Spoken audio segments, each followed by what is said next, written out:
All right, Reading Plus. Today we are going to be doing What's the Point? All right, we need to read and follow the directions. We have What's the Point? Our directions say each paragraph has a series of sentences in a special order. The sentences work together to develop a single idea. Each of the sentences in a paragraph must relate to the main idea. Cross out the idea in each list that does not relate to the main idea.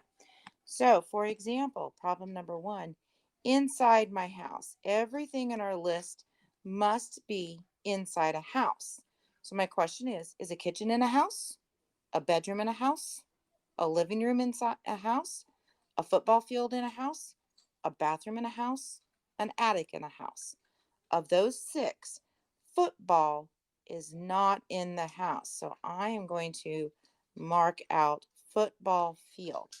You're going to do that for the other 10 ones. Look at the main idea, cross out the one that does not belong. Remember, when you are finished, to submit it to me through Canvas. Good luck.